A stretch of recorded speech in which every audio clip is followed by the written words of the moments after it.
High-paying, non-creative jobs in the video production industry? What? We're on a mission to rid the world of bad video. Bye-bye. This is the DV Show. Target in range. Bad video sucks. Welcome to another edition of the DV Show podcast. My name is Brian. So, you listen to this podcast and you're not the creative type, but you love what you hear and you want to work in the video production industry because it's cool and sexy, right? And it's probably your passion to become involved, but you think you don't have what it takes. Well, on this edition of the DV Show, we're uncovering the essential yet often overlooked roles within the video production industry that don't quite require a creative touch, but are critical to the workflow. Alex and Jamie are here to answer listener questions. Once again, great to have you both back in the studio. Thanks for having us on the DV Show podcast, Brian. It's great to assist with answering listener questions. It's a pleasure. Now, you're both very qualified to talk about this week's topic. I haven't been involved in video production for as long as you, but I know my stuff. I wouldn't be on this podcast if I didn't. Damn straight you wouldn't be on this podcast at all if you weren't. You have to know what you're talking about here. All right. Let's get the listener question, and you guys get into it. Today, we're diving into a topic that many in the industry might not be fully aware of, the non-creative jobs in video production that can be done remotely. That's right. We received a question about whether there are any non-creative jobs in the industry, like downloading footage, adding audio or subtitles, managing digital assets, and other similar tasks. So let's dive into it. Jamie, can you give us an overview of some of these non-creative roles? Sure, Alex. There are several roles that fit this description. For example, data management, quality assurance, and media asset management are vital but don't require creative input. These roles focus on organizing, processing, and ensuring the integrity of video content. That's a great start. Let's break down a few specific roles. One commenter mentioned the role of a media manager. What does this job typically involve?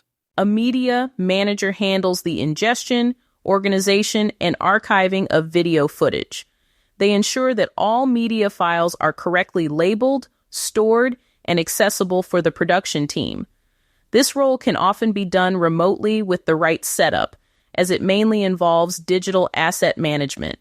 Interesting. Another role we came across is a dailies operator. How does this differ from a media manager? A dailies operator's job is somewhat similar but more focused on processing footage shot each day on set. They synchronize audio and video, apply basic color correction, and prepare the footage for the editorial team. This role also involves a lot of technical work, and while it can be done remotely, someone needs to be on site to handle the physical media. That makes sense. I've also heard about roles like transcoder and quality control. Can you elaborate on these? Absolutely. A transcoder converts video files into different formats required for various stages of production or distribution. Quality control, on the other hand, involves reviewing the footage to ensure it meets technical standards and is free from errors. Both roles are highly technical and can be performed remotely with the appropriate software and systems in place. These roles are crucial to the workflow, but often overlooked. What about the pay range for these non-creative positions? Are they comparable to more creative roles? It varies widely depending on the role and the company. For example, entry-level positions like media management or quality control might start lower, around $30,000 to $50,000 annually. More specialized or senior positions, such as a post-production supervisor or a lead media manager, can command higher salaries, often between $60,000 and $90,000. Unionized roles tend to offer better pay and benefits. That's good to know. For those looking to get into these roles, what skills or qualifications should they focus on? Technical proficiency is key. Familiarity with software like Avid, Premiere Pro, DaVinci Resolve, and various asset management tools is crucial. Understanding file formats, codecs, and color grading basics can also be beneficial. Many of these skills can be learned through online courses or certifications.